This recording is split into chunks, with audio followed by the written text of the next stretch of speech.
मित्रों नमस्कार। ज्योतिष विद्या सागर में आपका स्वागत है। मित्रों, आज मैं गोचर के संदर्भ में आपको कुछ बातें बताऊंगा जो मैंने अपने रिसर्च में हजारों कुंडलियों को इकट्ठा करने के बाद जो मुझे परिणाम मिले हैं वो नोट मैंने बनाया है आपको बताने के लिए। तो सबसे पहला परिणाम, गोचर का परिणाम दशाओं पर भी पड़ता है, आपके समय पर भी पड़ता है। यदि गोचर में हम 3 चीज़ों से देखते हैं, एक चंद्र कुंडली से, जन्म कुंडली से और कारकांश कुंडली से। इन तीनों में जो मजबूत हो, जो बली हो, उससे हम गोचर करना चाहिए। विशेष तौर से हम चंद्र कुंडली से ही गोचर देखते हैं। चंद्र कुंडली में चंद्रमा के आपके जन्म कुंडली के चंद्रमा के आधार पर ग्रह नक्षत्र जब गोचर करते हैं, जैसे शनि गोचर करता है, तो चंद्र से 3, 6 और 11 भाव में शनि जब गोचर करता है तब वो आपके लिए शुभ परिणाम लाता है, आपके जीवन में शुभ परिणाम देता है। और सूर्य का 3, 6, 10, 11, 3, 6, 11 इनके भी होते हैं, लेकिन सूर्य दशम में दिग्बली हो जाता है, इसलिए सूर्य का दशम में भी अच्छा प्रभाव पड़ता है। चंद्र कुंडली से सूर्य जब 3रे भाव में हो, सूर्य जब 6ठे भाव में हो, अच्छा परिणाम देगा। सूर्य जब दशम में हो तो भी अच्छा परिणाम देगा। सूर्य जब एकादश भाव में हो तो भी अच्छा परिणाम देगा। अच्छा, कुछ लोग ये कहते हैं कि मुझे बिजनेस में कुछ शुभ मुहूर्त चाहिए, तो सबसे अच्छा शुभ मुहूर्त यही होता है जब आपके कुंडली में चंद्र लगन से सूर्य 3, 6, 10, 11 भाव में विचरण करता हो, गोचर करता हो। वो 4 महीने आपके लिए बहुत अच्छा परिणाम देगा। वो आपके लिए सबसे शुभ मुहूर्त होती है। उस कार्य में आप, उस समय में आप कोई भी कार्य कर सकते हैं। दूसरी चीज़ रही, शनि जी जो हमारे कर्म देवता हैं, कर्म के देवता हैं शनि जी। शनि जी की जब 7.5 चलती है तो अरबपति भी अकिंचन बन जाता है और अकिंचन भी अरबपति बन जाता है। जब शनि जी चंद्र कुंडली से 3, 6 और 11 भाव में विचरण करते हैं, तब यह इनका बड़ा ही शुभ प्रभाव पड़ता है। और जिस समय शनि जी 6, 8 और 12 भाव में विचरण करते हैं, वो समय मनुष्य का वो 2.5 साल, शनि जी एक राशि में 2.5 साल रहते हैं। जब शनि जी 6वें में और 6वें में, अष्टम में और 12वें में गोचर करते हैं, तो वो व्यक्ति का बड़ा परीक्षा का समय होता है। एक बार तो ये कहा गया कि शनि 3, 6, 11 में अच्छे होते हैं। दूसरी बात में ये भी कहा जा रहा है कि शनि 6, 8 और 12 में बुरा प्रभाव करते हैं। ये दोनों भाव एक साथ कैसे हो सकते हैं? 6 जो आपके कुंडली का 6 भाव है, 6ठा भाव, उसमें शनि को अच्छा भी बताया गया और बुरा भी बताया गया। इस पर मैंने रिसर्च किया, कई कुंडलियों को इकट्ठा किया, उनसे मैंने देखा शनि का जब छठम में आते हैं तो देखिए, यदि व्यक्ति की छठवीं दशा न आती हो तो व्यक्ति नौकरी नहीं पा सकता। शनि जब छठम में बैठ करके और छठे की दशा आती है तभी व्यक्ति कंपटीशन को पास करता है। कठिनाई देता है, व्यक्ति के जीवन में उतार चढ़ाव आते हैं। वो 2.5 साल व्यक्ति बड़े ही गंभीरता के साथ, बड़े ही परिश्रम के साथ अपने शत्रुओं के बीच में आधा पेट खाए आधा नींद सोए, वो समय इसका ऐसा ही होता है। तो शनि हमेशा छठे में अच्छे परिणाम देते हैं। आपसे बहुत परिश्रम कराएंगे, बहुत कंपटीशन आपको देना होगा। हर समय आप शत्रुओं के, अपने विपक्षियों के संपर्क में रहेंगे, उन्हीं के बीच में रहेंगे। जवाब सवाल करना पड़ेगा, चेतावनी मिलेगी। तो बड़ा अलर्ट रहने का समय देते हैं, लेकिन बाद में सुख प्रदान करते हैं। जो व्यक्ति रात दिन पढ़ाई करके एक करता है, वही जब आईएएस की परीक्षा में पूर्ण होता है, उसको कितना सुख मिलता होगा वो आप खुद जान जाइए। तो षष्ठम का शनि हमेशा न्यायकारक होता है, बहुत परिश्रम करवाते हैं। दूसरी चीज़ है, मैंने दूसरे पॉइंट पे क्या लिखा है, यदि शनि लग्नेश, पंचमेश और नवमेश पर गोचर करते हैं तो ये शुभ परिणाम देते हैं।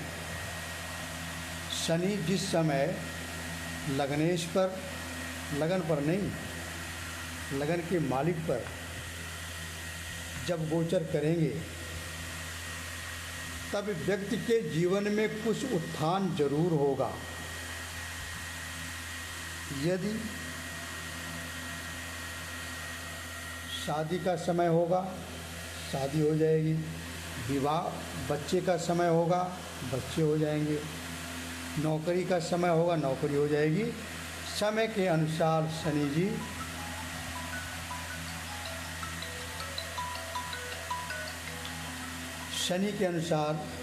शनि जी आपको वही बात है, पंचमेश पर अगर शनि की दृष्टि पड़ी उस समय आपके संतान का योग बनेगा। नवमेश, नवम भाव के मालिक के अगर आपकी दृष्टि पड़ी तो वो भी संतान का ही है, आपके भाग्योदय होगी। अर्थात लग्नेश, पंचमेश और नवमेश के ऊपर जब भी शनि की गोचर होंगे उस समय आपकी कुंडली एक्टिवेट हो जाएगी।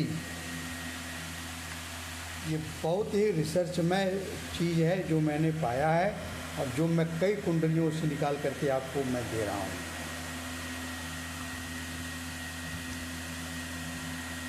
जिस समय आपके चतुर्थेश पे, चौथे घर के मालिक पर जहाँ बैठे हुए हैं वहाँ अगर शनि का गोचर होता है उस समय आपके निवास स्थान पर परिवर्तन का योग बनेगा।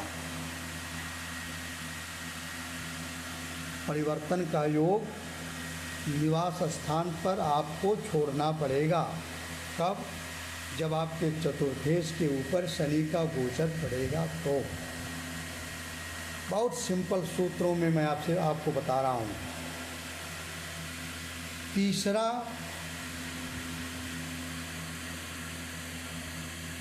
जब शनि का गोचर आपके सप्तमेश के ऊपर पड़ता है, कुंडली में सप्तम भाव के मालिक के ऊपर शनि का गोचर पड़ता है, तो उस समय आपके भार्या के रिलेशन में कुछ शुभ परिणाम होते हैं।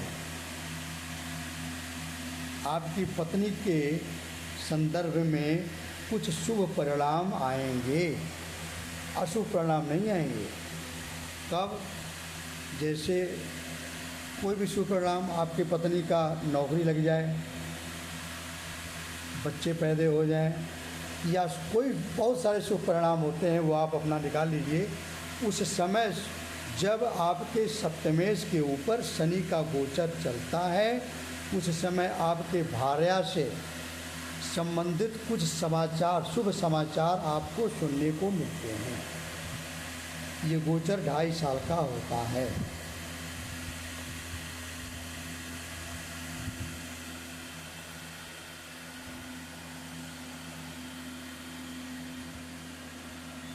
जब शनि का गोचर तृतीयेश के ऊपर होता है, तृतीय भाव पर नहीं, तृतीय भाव के मालिक पर जहाँ बैठे हैं, अगर शनि वहाँ गोचर कर रहे हैं तो आपके भाई बहनों के संदर्भ में कुछ शुभ समाचार आपको मिलेंगे। आपके भाई बहनों की नौकरी लग जाएगी, भाई बहनों का विवाह हो जाएगा। भाई बहनों से संबंधित शुभ समाचार तब मिलेंगे जब आपके तृतीयेश पर शनि का गोचर होगा, और जब आपके नवमेश पर शनि का गोचर होता है, उस समय आपके पिता के संदर्भ में कुछ शुभ समाचार होता है। पिता का अगर सरकारी नौकरी करते हैं तो उसी समय आपके पिता का प्रमोशन होगा। इस प्रकार से और भी चीज़ें पिता के संदर्भ में निश्चित कुछ न कुछ चीज़ें आपको शुभ समाचार मिलेगा, यदि आपकी कुंडली में शनि नवम भाव में गोचर करेंगे तो। तीसरा षष्टम सिद्धांत मैंने क्या बनाया?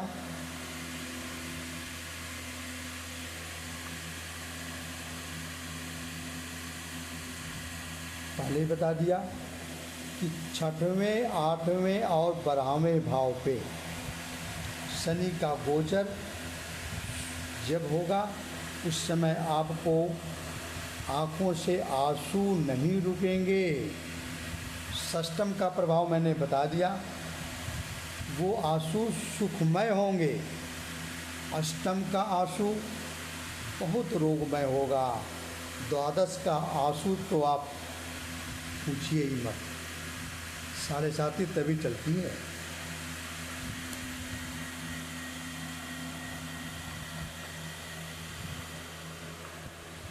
अगर मान लीजिए शनि जी आपके कुंडली में ऐसी जगह पर गोचर कर रहे हैं जहाँ 3 या 3 से अधिक ग्रह बैठे हुए हैं, वो समय आपका जिंदगी का पहला समय होगा। आपकी जीवन उथल पुथल हो जाएगी। वैसा परिवर्तन, वैसा योग जीवन में फिर कभी नहीं आएगा। आएगा तो 30 साल के बाद। शनि ऐसी जगह गोचर कर रहे हैं जहाँ आपकी कुंडली में 3 या 3 से ज़्यादा ग्रह बैठे हुए हैं। उस समय बहुत ही परिवर्तनशील समय होता है।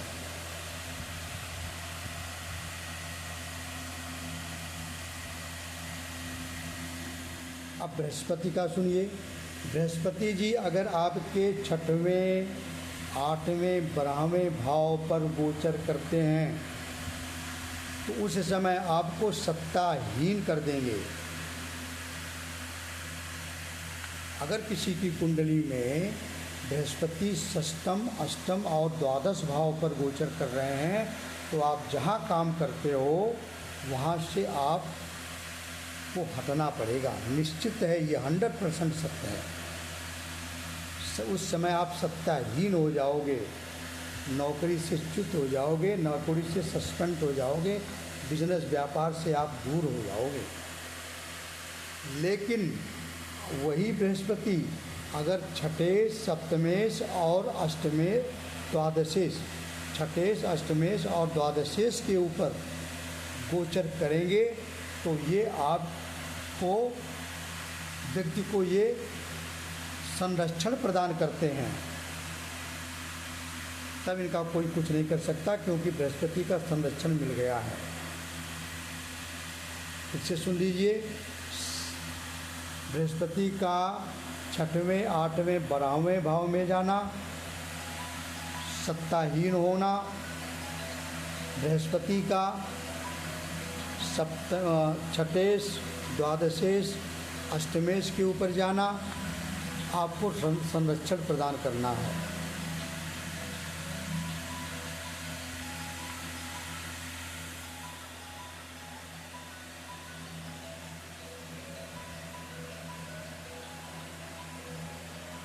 राहु और केतु का भी परिवर्तन, राहु किसी भी भाव पे गोचर कर रहे हों, आपके ऊपर जरूर विशेष कृपा होगी। शुभ भाव हैं, अशुभ भाव अशुभ भाव कुंडली से देखने पड़ते हैं। शुभ परिवर्तन, राहु के गोचर में अगर 10वें भाव पर शुभ राहु गोचर कर रहे हैं तो उस समय आपका प्रमोशन अचानक बढ़ेगा। राहु और केतु दोनों का यही भाव है, ये लोग अचानक परिवर्तन देते हैं। अगर अष्टमेश से संबंध बनाते हैं तो वो प्रमोशन तो देंगे, लेकिन आपका बॉस का देहांत हो जाएगा, उस स्थान पर आपकी नियुक्ति हो जाएगी, यही परिवर्तन हुआ। मित्रों, आज मैंने आपको शनि और बृहस्पति के गोचर के बारे में बताया। ये मैंने बहुत सारी चीज़ें जब रिसर्च में पाया वही मैंने आपको बताया। मैं अपने जो नोट बताया था, सब्सक्राइब करिए, लाइक करिए। नमस्कार, धन्यवाद।